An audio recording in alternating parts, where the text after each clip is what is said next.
baru muncul orang-orang tolol, bahlul, kelompok dajjal imat ini dan pengikut-pengikutnya yang menafikan thariqahnya Sada Al-Ba'alwi, bahkan sangat lancang mengatakan bahwa Abdullah ibn Ahmad Muhajir itu tidak ada.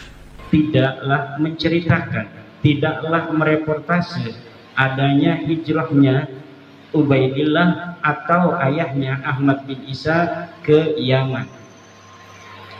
Bagaimana orang yang tidak hijrah ke Yaman kemudian bisa mempunyai keturunan dia?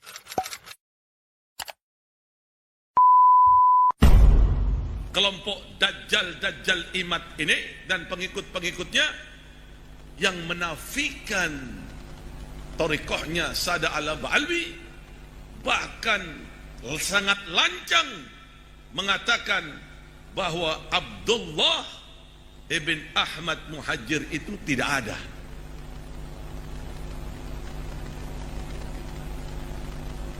Apakah para kiai sepuh itu tidak mengetahui? Mereka mengetahui sejarah. Para kiai sepuh itu orang-orang yang jenius. Kiai Hashim Ash'ari, Kiai Ahmad Dahlan,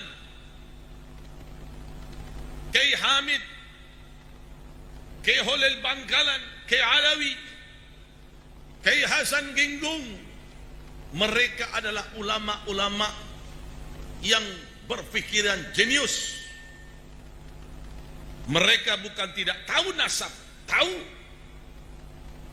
Bahkan dengan kewaliannya pun dia dapat mencium darah Rasulullah di dalam diri seseorang, yang pernah dilakukan oleh Kiai Hasan Ginggung dan para wali-wali yang lain. Lalu apakah benar Habib perkataan-perkataan mereka yang mengatakan Abdullah bin Ahmad Muhajir itu tidak ada? Ini semua karangan-karangan Dajjal Imaduddin dan pengikut-pengikutnya. Tolong perhatikan. Siap mau dengar? Siap mau dengar? Siap mau dengar? Perhatikan, ini kitab abad keempat. Ini abad keempat. Kitab yang paling tertua, yang ditulis Ibnu Taba, abad keempat. Saya akan berbicara tentang nasab Alawi yang saya telah simpulkan sebagai nasab yang mardudun batilun ghairu sahihin munqati'un. Nasab yang batal, nasab yang tidak sahih, nasab yang munqati'. Berlandaskan apa saya menyatakan bahwa nasab Alawi adalah nasab yang batil, nasab yang mardud, nasab yang tidak sahih, nasab yang munqati'. Paling tidak tadi saya telah coret-coret ada 15 poin yang akan saya sampaikan terkait dengan batalnya nasab Alawi pada kesempatan yang berbahagia ini. Pertama, nasab Alawi terputus karena Ubaidillah tidak terbukti sebagai anak Ahmad berdasar kitab-kitab yang sezaman. Tidak ada kitab-kitab yang sezaman yang menyatakan bahwa Ubaidillah ini adalah sebagai anak daripada Ahmad bin Isa. Ahmad bin Isa wafat pada 345 Hijriah. Kitab-kitab nasab yang banyak ditulis ketika itu abad ke-4, ke-5, ke-6, ke-7, ke-8 dan ke-9 tidak mencatat nama Ubaidillah merupakan anak daripada Ahmad. Ahmad bin Isa tidak terbukti hijrah ke Yaman berdasarkan kitab-kitab abad ke-5 sampai abad ke-9. Di dalam kitab-kitab nasab yang telah ada mulai abad ke-5, juga kitab-kitab tarikh, kitab-kitab sejarah yang ada dari mulai abad ke-5 sampai abad ke-9 tidaklah menceritakan, tidaklah mereportase adanya hijrahnya Ubaidillah atau ayahnya Ahmad bin Isa ke Yaman. Bagaimana orang yang tidak hijrah ke Yaman kemudian bisa mempunyai keturunan di Yaman? Yang ketiga, nasab Ba'alawi terputus karena Ubaidillah tidak terbukti sebagai anak Ahmad berdasar kitab-kitab sejaman. Oh, ini enggak. Salah ketik ini. Makam Ahmad bin Isa yang ada di Hadramaut baru ditemukan di abad ke-9. Jadi makam Ahmad bin Isa yang hari ini sangat populer berada di Hadramaut Yaman, itu di dalam kitab tarikh saya temukan bahwa makam itu ditemukan pada abad ke-9 Hijriah. Artinya ketika wafat 345 Hijriah sampai abad ke-9 Hijriah itu telah berjalan 550 tahun, makam itu dulunya tidak pernah dikenal orang. Ketika nasab Ba'alawi dikonstruksikan pada abad ke-9, bersamaan dengan itu pula lah makam-makam yang berkait dengan nasab itu kemudian perlu untuk dibangun untuk menjadi kekuatan klaim bahwa klaimnya nasab itu ada nama-nama tertentu sampai tersambungnya nasab mereka dengan Ahmad bin Isa, maka kekosongan nama-nama yang juga di dalamnya ada kekosongan makam-makam ini perlulah dibangun makam-makamnya itu sebagai bukti saksi buat masa-masa yang akan datang. Makam-makam palsu yang hari ini dibangun oleh seseorang yang diurut sebagai leluhur-leluhurnya adalah merupakan kejadian ulang daripada kejadian-kejadian masa lalu dari leluhur dia yang juga sama melakukan hal yang serupa, yaitu membangun makam baru yang sebelumnya tidak ada untuk diyakini oleh orang lain bahwa itu adalah makam leluhurnya. Bagaimana pengurutan nasabnya ini sampai Ahmad bin Isa ada dibuktikan dengan makam yang kemudian dibangun, diberikan tanggal, diberikan titik mangsa sesuai dengan titik mangsa orang-orang yang diklaim ada pada abad itu, padahal orang-orang itu pun tidak ada, sebagaimana makam itu pun dulunya tidak ada. Kemudian batu nisan Muhammad Shahid Mirbat yang ada di Mirbat telah terbukti dibuat pada abad ke-9 atau 10 Hijriah. Sebagaimana kita ketahui dari pemaparan tulisan saya bahwa dari nama-nama Ba'alawi ke atas bukan hanya Ubaidillah yang tidak ada, tapi Muhammad, Ubaidillah punya anak namanya Ali, Ali punya anak namanya Muhammad, Muhammad punya anak namanya Ali, Ali punya anak namanya Ali, Ali punya anak namanya Muhammad Shahid Mirbat. Ini semuanya adalah orang yang tidak terreportase oleh sejarah apapun, baik di dalam kitab nasab maupun dalam kitab sejarah. Bagaimana orang yang tidak dicatat dalam kitab nasab, kemudian pada abad 9 dibangun namanya, dicantumkan dalam kitab nasab yang hanya ditulis oleh keluarga mereka, dan kemudian dibangun kesejarahannya pada kitab-kitab sejarah yang juga ditulis oleh mereka. Ada kitab-kitab yang hari ini cetakannya ada, ditulis oleh orang lain, tapi apabila diteliti, lihat pentahkiknya, itu pentahkiknya adalah kalangan mereka. Dan saya meyakini setiap kitab sejarah yang ditahkik oleh kalangan Ba'alawi, maka pentahkikannya itu tidak jujur, dan di dalamnya pasti ada interpolasi nama-nama sesuai dengan nama-nama leluhur yang mereka catat.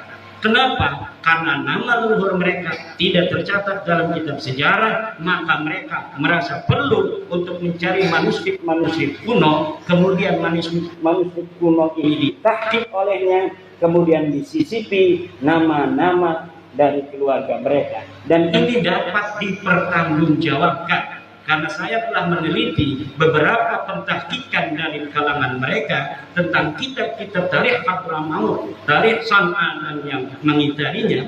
Di dalamnya ada interpolasi, yaitu penyisipan tokoh yang tidak ada dalam manuskrip aslinya, kemudian disisipkan seakan tokoh-tokoh ini adalah merupakan tokoh yang historis. Kemudian Muhammad bin Ali diberi gelar Shahid Mirbat pada abad 9 tidak terbukti sebagai bergelar Shahid Mirbat. Menurut Ibnul Athir abad ke-7, yang bergelar Shahid Mirbat adalah Muhammad Al-Manjawi, raja di Mirbat. Ada seorang raja yang dicatat oleh Ibnul Athir, sejarawan masa itu, yang bernama Muhammad Al-Manjawi. Muhammad Al-Manjawi ini diberi gelar oleh Ibnu Khaldun, oleh Ibnul Athir sebagai Shahid Mirbat. Itu pada abad ke-7. Kemudian Ali As-Sakran pada abad ke-9 menulis sejarah leluhurnya, kalangan Ba'alawi ini, menyematkan nama untuk salah satu nama yang dibarukan itu, yaitu Muhammad bin Ali, disebagaikan atau dialiaskan sebagai Muhammad Shahid Mirbat. Tadinya tidak ada gelar Muhammad Shahid Mirbat untuk leluhur mereka, tetapi karena ada pencatatan dari mereka bahwa Muhammad bin Ali ini pernah ke Mirbat, maka diberi gelarlah leluhurnya ini yang bernama Muhammad bin Ali dengan Muhammad Shahid Mirbat. Saya telah membaca kitab-kitab yang berkaitan dengan sejarah Mirbat dan sejarah Difar, serta ulama-ulama yang hidup pada sejaman dengan Muhammad bin Ali dalam tanda kutip Shahid Mirbat ini, sama sekali tidak ada yang mencatat di samping kanan dan kirinya seorang ulama bernama Muhammad bin Ali yang digelari kemudian pada abad 9 dengan Shahid Mirbat dari kalangan Ba'alawi. Orang ini bukan hanya tidak bergelar Shahid Mirbat, tetapi juga kehistorisannya sangat dipertanyakan. Bahkan saya berani mengatakan itu adalah fiktif. Orang ini fiktif, tidak ada di Difar, tidak ada di Hadramaut, bahkan mungkin tidak ada di dunia acak. Seorang yang bernama Muhammad bin Ali.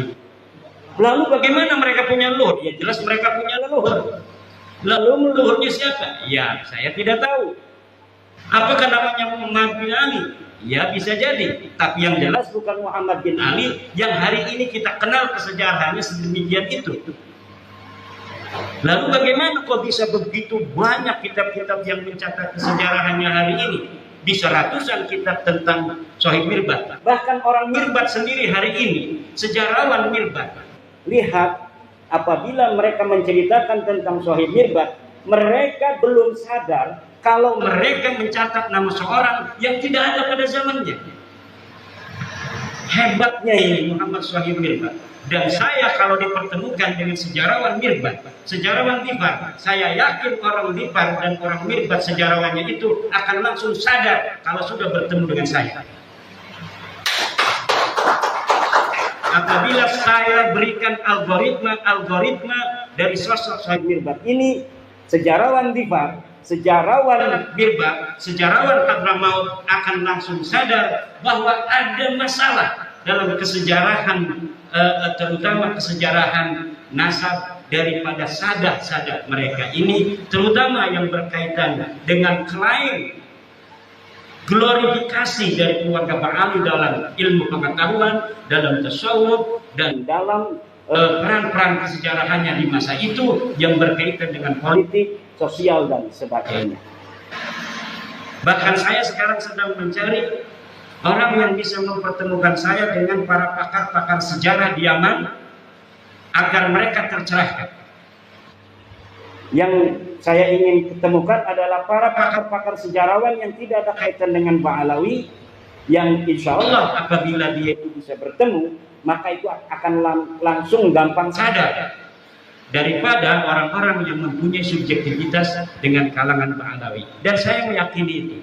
Apabila algoritma ini sedikit dibuka, sadar mereka dengan itu, maka sejarah Yaman hari ini yang terbentuk begitu kokoh akan rungkat. Bukan hanya sejarah Nasabah Alawi, tapi sejarah Yaman, sejarah Mirbat yang hari ini ada rungkat semua.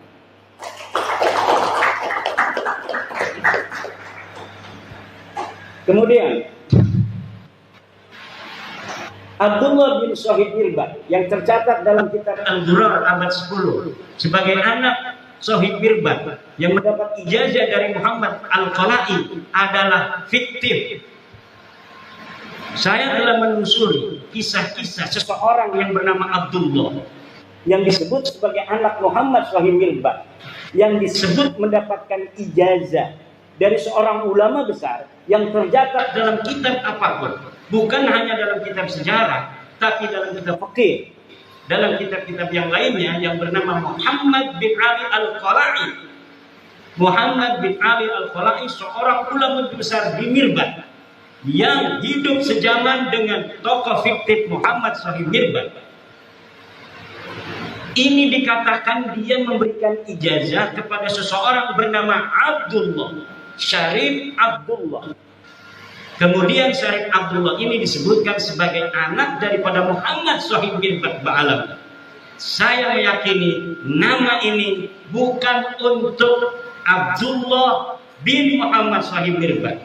Adapun dikatakan bahwa Abdullah ini bin Muhammad Shahid Mirbat adalah pencaplokan sebuah manuskrip tentang ijazah yang tidak diketahui dia bin siapa, kemudian dialiaskan sebagai anak Muhammad Shahid Mirbat. Untuk apa? Agar kesejarahan leluhur mereka tercatat dalam bukti-bukti manuskrip yang dapat ditelusuri.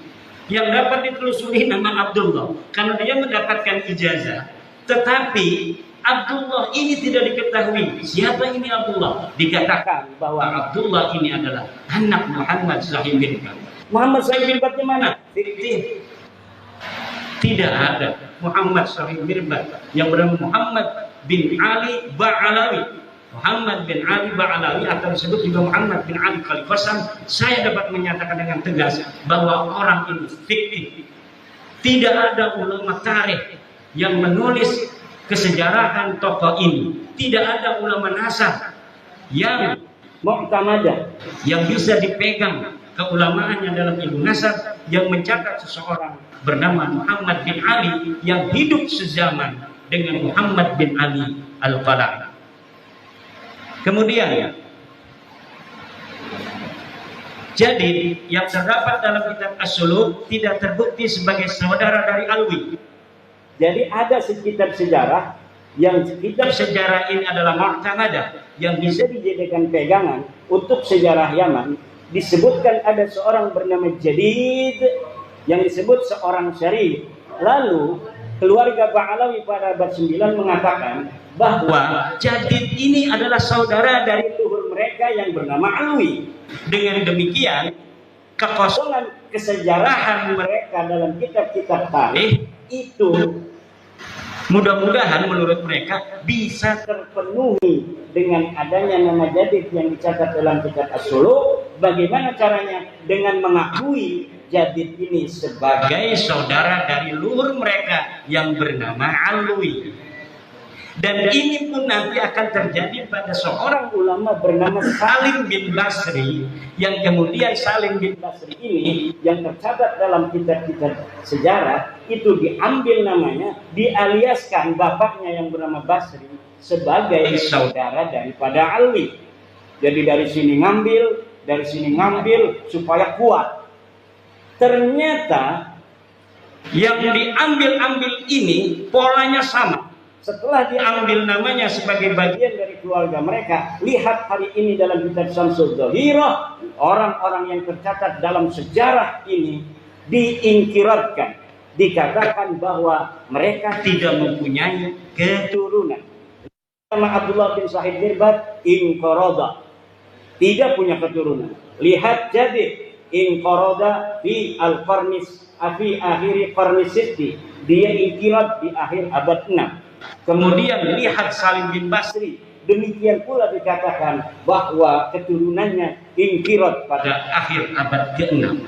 Semua orang-orang yang ada di dalam buku-buku tarikh, dalam buku-buku sejarah yang diambil nilai-nilai sejarahnya, kemudian sosok keturunannya dikatakan tidak ada. Sementara orang-orang yang sama sekali tidak dicatat dalam sejarah seperti Muhammad Shahid Mirdad itu kemudian berketurunan sampai hari ini.